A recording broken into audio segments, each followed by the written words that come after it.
There's nothing on earth like the Mummy. You will not remember what I show you now.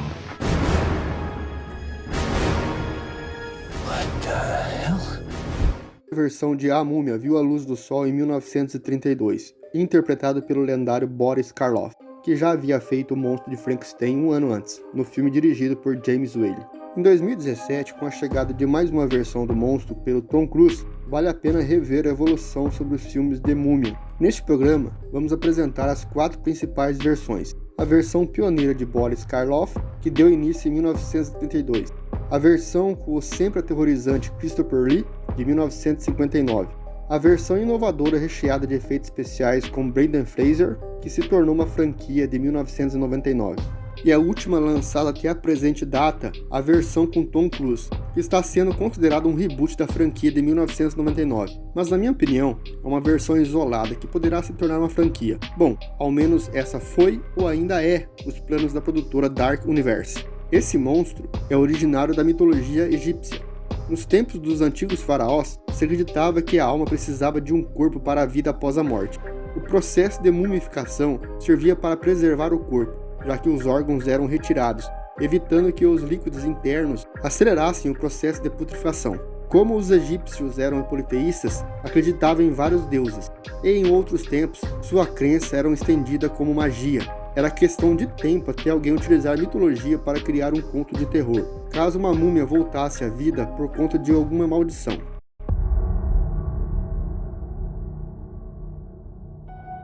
Bom, como o Estúdio Universal estava produzindo releituras sobre monstros desde a década de 20 e nos anos 30 tinha feito sucesso com Drácula e Frankenstein, o estúdio decidiu fazer a primeira versão cinematográfica de A Múmia, que foi inspirada na descoberta da tumba de Tutankhamon em 1922, e de uma suposta maldição que dizia que uma múmia voltaria à vida se alguém profanasse no seu túmulo. O filme de 32 começa em 1922, quando um grupo de arqueólogos acorda o sacerdote Imhotep, depois de lerem um pergaminho. 10 anos depois, quando a múmia, que está com o nome de Irdet Bey, está regenerada e com grandes poderes, decide reviver a sua amada, que acredita que reencarnou em Ellen Grosvenor. Esse filme não segue a proposta da múmia, que vai perseguindo seus profanadores por conta da sua maldição. Vemos Imhotep utilizando poderes telepáticos para conseguir controlar as pessoas, e às vezes temos uma noção da sua força. Essa falta de ação o deixa mais denso, apesar de lento. Como é um filme de 32, uma série de concessões devem ser feitas, quanto ao ritmo, efeitos especiais e maquiagem. Focando no vilão, é o antagonista interessante. Ele é frio, calculista e que tem uma presença aterrorizante. Muito se deve, claro, à atuação de Karloff, que com sua voz grossa e o seu jeito de falar, transmitem uma enorme imponência quando está em tela. I accept your invitation, but I find no solitary student with his books. Destaque as cenas em que Imhotep usa os seus poderes, e que o olhar do ator é simplesmente assustador. Houve a evolução da múmia em que ela virou o ser que cumpre a maldição e mata os profanadores. Logo após Boris Karloff, Lon Krenner Jr., que já havia interpretado o lobisomem, deu a vida à múmia em A Mão da Múmia de 1940 e A Tumba da Múmia em 1942. Mas a volta derradeira do monstro veio em 1959, com o estúdio britânico Hammer, que já havia feito as suas versões de Frankenstein e Drácula. Dirigidas por Terence Fisher, eram estrelados pela grande dupla de atores do estúdio, Christopher Lee como monstro e Peter Cushing como aquele que combate diretamente o monstro. Essa turma se reuniu de novo para fazer essa nova versão de A Múmia. Interessante é que esse filme não segue a mesma história do filme criado por Boris Karloff, mas é inspirado pelos filmes de Cheney Jr.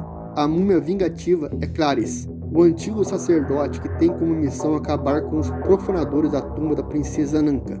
O herói da história é John, filho de um dos arqueólogos que invadiram a tumba da princesa, e cabe a ele dar fim na ameaça. O primeiro fato a ser evidenciado nessa versão é que Caris é um monstro controlado por Mehmet Bey, um sacerdote que acredita que os infiéis que ousaram profanar. Esse filme da Hammer é eficiente por ser muito objetivo e divertido. O Caris, feito por Christopher Lee, é um anjo da morte, e todos que cruzam seu caminho invariavelmente morrem. É uma criatura incontrolável, que ainda sente sua devoção pela princesa Ananka. Destaque para a maquiagem de Lee, que o deixa mais assustador por conta de seus quase 2 metros de altura e do seu olhar penetrante.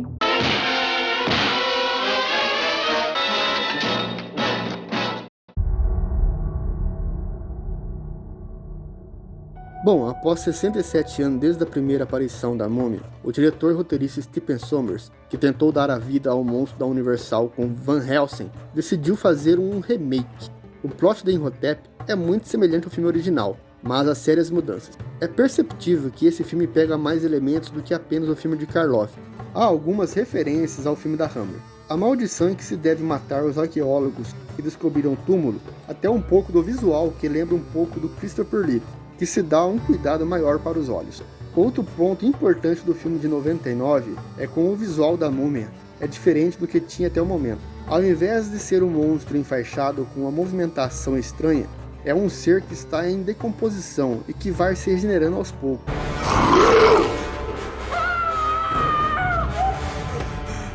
E podemos ver os seus órgãos e músculos deformados. Stephen Sommers também aumenta consideravelmente os seus poderes, sendo que seu Imhotep, além de ser muito forte, é capaz de se transformar em areia e controlar outras múmias. Até hoje, esse primeiro filme funciona muito bem, e para quem gosta de filmes de terror clássicos, há elementos na direção de Sommers, que são muito eficientes, que vão desde o jogo de luz e sombra, até a movimentação da câmera. É uma pena que esse classismo se perdeu nos outros filmes da franquia, que foram se tornando mais modernos com a câmera na mão, com uma dependência cada vez mais pesada de efeitos especiais, aceleração de frame rate e câmera lenta. Sem o retorno da múmia, esses elementos já incomodam. Já no horrível A Múmia, Tumba do Imperador Dragão, isso perde o controle, acabando com uma franquia que estava razoável.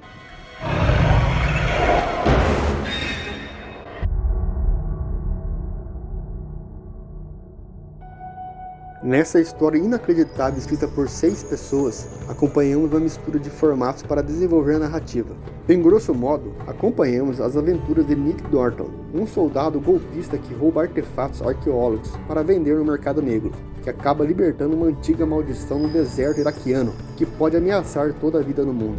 O principal problema desse filme, como um todo, é seu texto muito atropelado. O roteiro visa homenagear os clássicos dos anos 30, assim como a trilogia de Brendan Fraser, ao iniciar o filme contando toda a história amaldiçoada de Ahmanet, única filha do faraó que perdeu o direito ao trono após seu pai receber um novo herdeiro ao trono.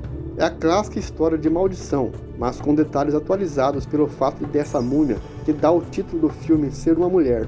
Os diferentes clichês permitidos por isso são bem colocados na trama posteriormente. A enorme exposição inicial consegue transmitir a motivação da vilã preservando a verve dos clássicos. Ou seja, não espere muita humanização complexa além da conta nessa nova versão de A Múmia.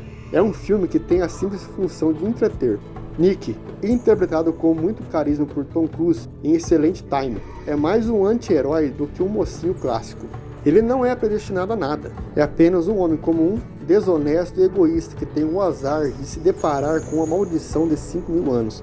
Assim que a múmia passa a movimentar a trama ativamente, a junção dos fatos constantemente se atropela em passagens repetitivas, com diálogos repetitivos e até mesmo imagens repetitivas. Isso quase preenche o segundo e terceiro ato inteiros, que exibem reviravoltas consideravelmente previsíveis.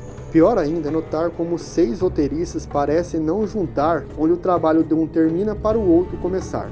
Outra grande fraqueza do texto é a personagem arqueóloga Jane Hazel. O atrito romântico entre os dois funciona pelo contraste, assim como as muitas passagens cômicas que ocorrem no começo do segundo ato em Londres. Na contramão, as características originais da personagem se desfarelam por conta de reviravoltas menos previsíveis que acabam simplificando a moça. E piorando a situação, ela e Nick constantemente trocam de papéis, nos quais eles intercalam a vez de quem vai salvar a vida um do outro em determinada cena. Em essência bruta, esses são os principais pontos negativos de A Múmia, mas há bastante coisa a ser elogiada no texto bagunçado do filme. A jornada da protagonista é bastante interessante ao abordar um tipo diferente de transformação em herói. E para concretizar essa luta interna, Nick constantemente se vê entre a tentação de manipulação mental de Ahmanet enquanto se apaixona, gradualmente por Jane, que sempre frisa o lado bom do personagem. Essa característica da maldição é igualmente bem trabalhada, mas não enfatiza através do humor, mas sim por uma mistura de medo e comédia. Isso é uma das características mais subjetivas da obra, ficando totalmente a critério do espectador gostar ou não. O filme teve um orçamento que gira em torno de 125 a 190 milhões e faturou mundialmente 409 milhões. O problema é que nos Estados Unidos a receita foi baixa, apenas 80 milhões de bilheteria, e que isso não foi suficiente para ganhar uma sequência. O projeto de uma nova franquia foi arquivado por enquanto.